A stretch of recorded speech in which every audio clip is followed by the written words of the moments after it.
Happy Easter Monday to everybody. I hope you're enjoying a nice day off today, and there's enough separation between that really bad performance and result really against Southampton to allow you to enjoy a nice day. I actually took yesterday off, which is why I haven't discussed Niclas Füllkrug until today. So the video you watched yesterday, I recorded it straight after the game. I had a nice day. No West Ham of any kind yesterday. So we're back to it today. And I do want to talk about Niclas Füllkrug's rant, or plain speaking really, wasn't it, rather than rant. And it was welcome. From me, it was welcome.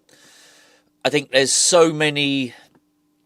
If you were just to listen to the words from West Ham at the moment, you would be forgiven for thinking everything was fine.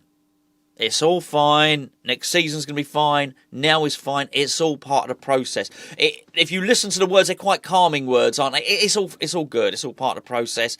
We're down the bottom of the league. It's no problem. All right? It's because next season it's all going to be good. So I was quite pleased that somebody was angry and concerned and was ready to point the finger. Not everybody agrees with me, particularly, some of the pundits. We'll get to that a little bit later on. But the other thing I wanted to discuss first was really a WhatsApp message I got last night. And Wolves beat Manchester United. And I got a message saying, God, that Wolves manager looks all right. Why didn't we get him? And the truth of that is, we wouldn't have even known who he was. And that is the truth. And that's what I typed back. We wouldn't have known who this guy was. We wouldn't have even been on the radar. This is not the type of coach we'd be looking at. Now, I have to be honest, I didn't know who he was. But it's not my job to know who he was because I'm not running a football club. I'd say if I was running a football club, I would definitely have appointed a load of people to be advising me on well, I was going to say the best up-and-coming managers. This guy is not one of them. Pereira's had 14 clubs in 20 years, but he's got a reputation of being a very, very shrewd tactician. Would I hire him? I just don't know. But I think the fact that Wolves have, and they've done us, is quite telling, and it's quite stark, actually. So it doesn't seem too long ago that we had El Sackico, or El Sacchio, whatever you want to call it. Gary O'Neill against Lopetegui. West Ham 1-2-1. Goals from Jared Bowen and Thomas Souček. It didn't really matter anyway because both managers ended up getting ditched. So West Ham obviously appointed Graham Potter. Wolves appointed Vítor Pereira. Now, Wolves have just gone... They've won 5 games on the bounce. West Ham haven't had one... In the period of time, those 5 games when Wolves have had 5 wins, we've not had one. We're one of only 4 teams in the Premier League that haven't won in our last 5 games. And funny enough, one of those is not Ipswich. There's 3 teams. Yeah, we're one of 4. Funny enough, one of the others is Brighton, who we play next. Wouldn't say that. Look, we'll deal with that. I was going to start talking about Brighton being a must-win game, whether it is or whether it isn't. We'll deal with that. We've got a whole week to talk about that. It is so... Wolves' form is so different to West Ham's, it's almost beyond comparison. But there is an immediate comparison there because look back to El Sacchio. It's Gary O'Neill and it's Lopetegui, and they both lost their jobs. So there's an opportunity for both clubs to replace managers who weren't performing well, managers who were not doing good enough, and replace them with better ones. That's the whole point in its most simplistic form. And Wolves look like they've gotten a much better of it. It's not an exact science because everyone hadn't played the same amount of games. But if you look back to when Graham Potter officially got the West Ham job, whatever, in fact, the league doesn't matter whether it's the 9th, 10th or 11th of January. West Ham were above. We were level on points with Manchester United. We were above Crystal Palace. We were above Everton. We were above Wolves. Wolves, in fact, had 16 points and were level on points with Ipswich. We were a long way away from it. They weren't even factored in as somebody necessarily for us to worry about. So it wasn't that we were staring at relegation when Lopetegui was sacked. That wasn't... The table wasn't that. In fact, at that point, we were only 4 points off mid-table, off 9th and 10th, I think. So it wasn't looking down thinking, it was just that this ain't good enough. We've spent £150 million. This is not good enough. So we need to swap the manager. And it wasn't good enough. I'm not, as I say, I'm not suggesting that Lopetegui was good. I'm just using Lopetegui as a benchmark to show how badly we've done since then. But it wasn't really a general consensus that Wolves would catch us.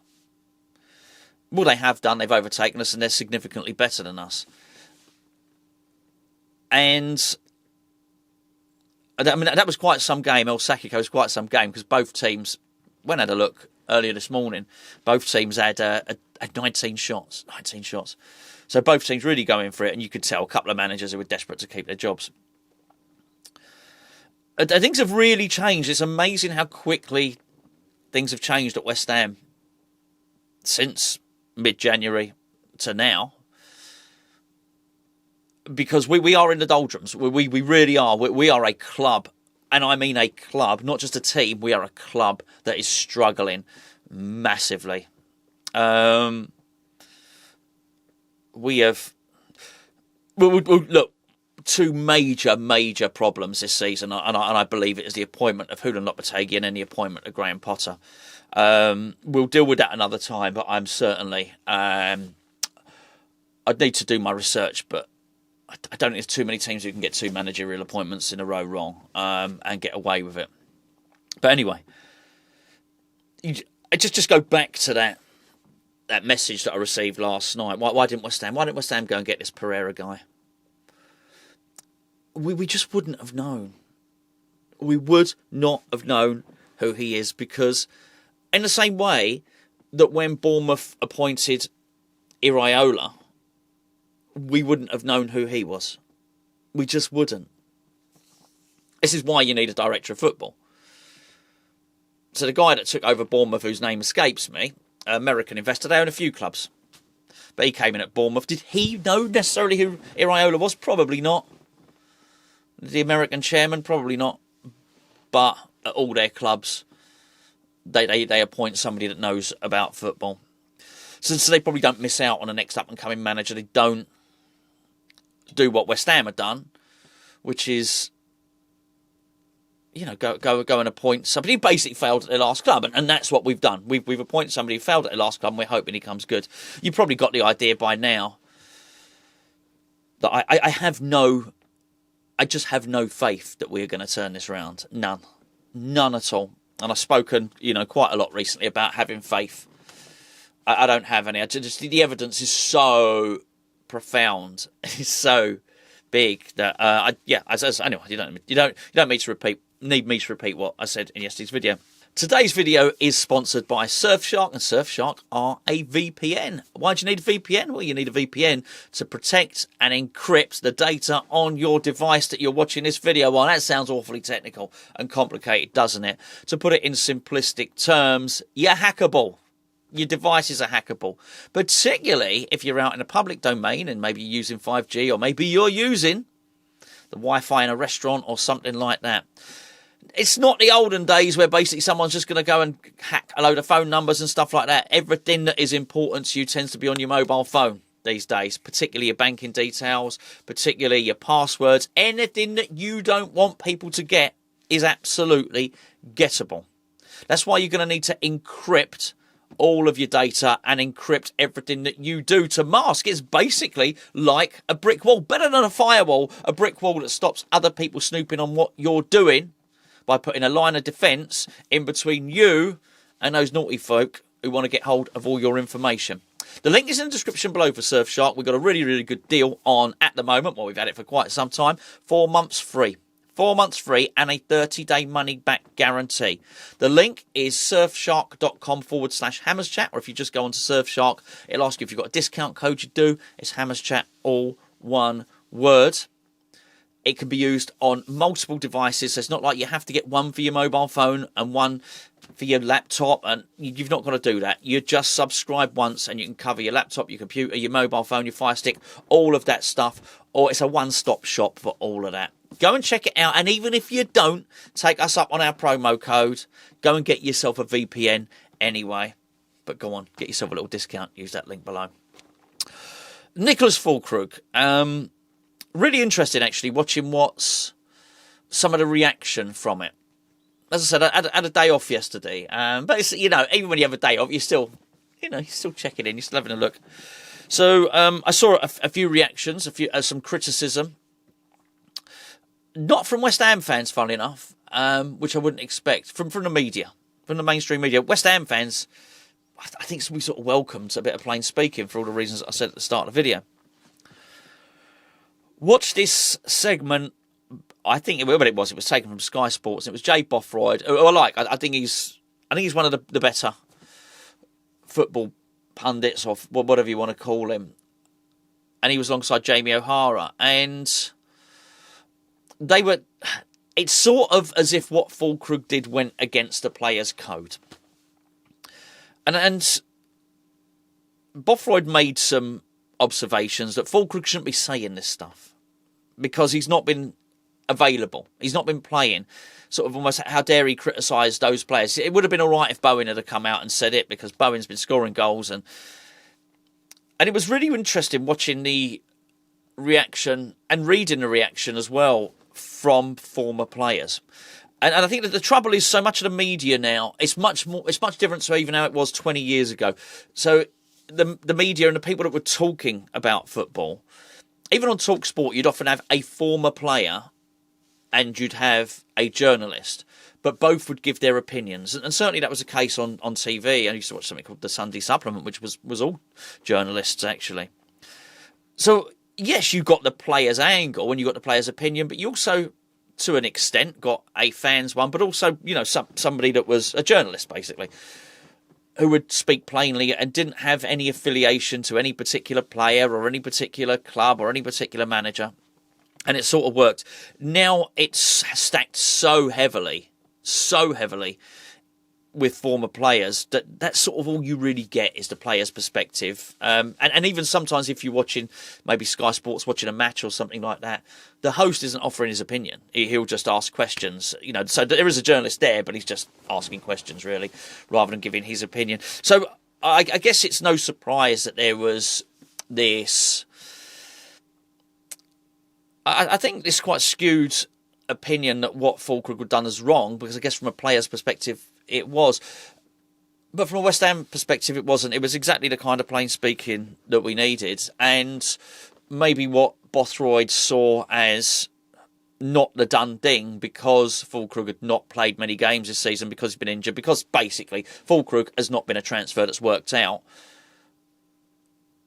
The thing that he thought, the reason he shouldn't have been commenting on a situation, is exactly the reason why I think he probably did and why he should, because it was a fresh set of eyes and it was Fullkrug looking at a situation, and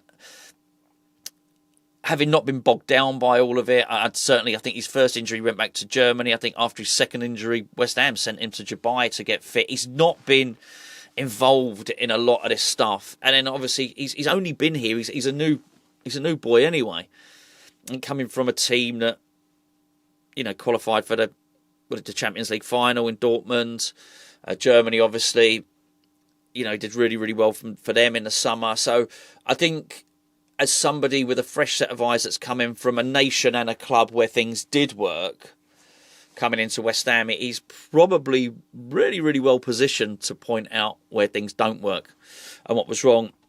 I really liked what he said. As I mentioned, I think it was a perfect antidote, particularly to Graham Potter's... Look, I've said before, Graham Potter speaks well. He really does. And I think particularly off the back of Lopetegui, who struggled to convey his message. Even he said he struggled to communicate. Graham Potter speaks well. He communicates well. He's lucid. But I don't particularly like what he says. They're two different things.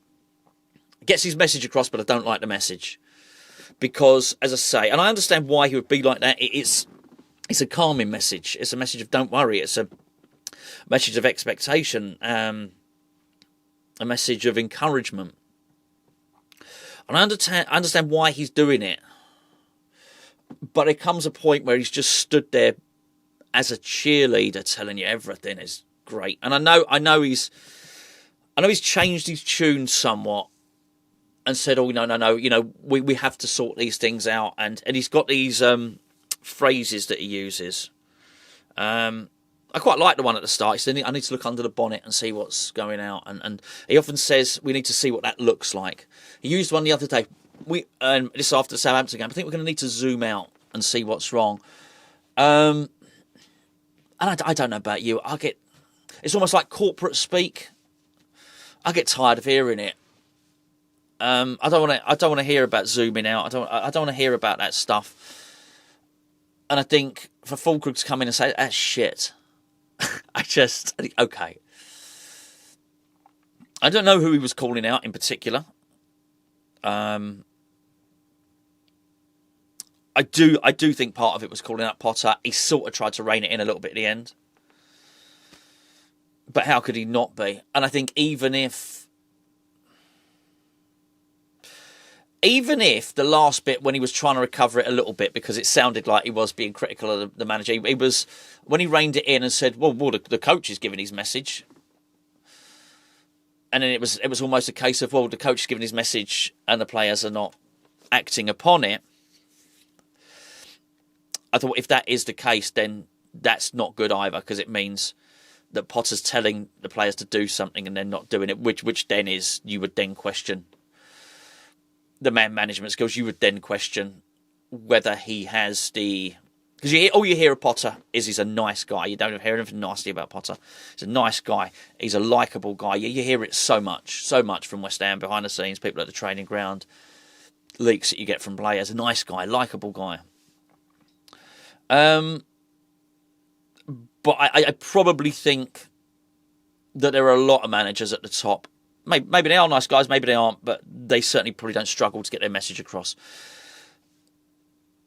So either Fullkrug was backtracking at the end, and actually his criticism was of the tactics as well. Because personally, whilst I was pleased with what Fullkrug had to say, I didn't overly believe him when he said, if what he was saying was the team as a whole just retreated back and the instructions were to attack, I don't believe that. I think the manager sent that message onto the pitch. As Gio said in his post-match review, the substitution of Souček gave that message, just sit back, just sit back. If there was some form of miscommunication with the substitution that saw Evan Ferguson running down the tunnel, so as I understand it, West Ham were about to make a substitution, quite possibly Fullkrug for Ferguson. And I don't know what happened. As I said, if you know this already, I took yesterday off. I don't know. But let's say he had the wrong boots. He had to run back into the dressing room and get his boots. He should have just waited. He should have just waited to do that substitution. So the shape didn't change. We were all over him. Like I said, they were hoofing it into Rose Ed just to get rid of it, Southampton. Southampton were on the ropes. So I understand if Fullkrug is saying, well, hold on, the manager was giving instructions to attack, but the team didn't do it. I think that was just a bit of recovery at the end, because probably Fullkrug in the interview realised he was actually now criticising Potter. And he probably, even as narked as he was, he probably thought, maybe I shouldn't be doing that. So I do think that was the case. Maybe the players did sit back, maybe they did retreat, but I also think that we've seen enough of Potter now to know that he is primarily a defensive manager. And I think, and I'm pretty sure majority of the people watching this, not for me to speak for you, tell me if you think it's different by all means, but I think most of us saw us trying to get the 1-0 win at that point, and inevitably that's what cost us. So I didn't mind Fullkrug speaking out. I really, really didn't mind it, and calling it out for what it is. They must be panicking at that football club now. They really must be. Because we were so bad before under Lopetegui. We were so bad that we decided it warranted changing our manager. And that's how bad we were. So bad that we needed to change a manager. But since then, and this is probably the biggest thing of all, since being bad enough that we had to change our manager, we've become significantly worse.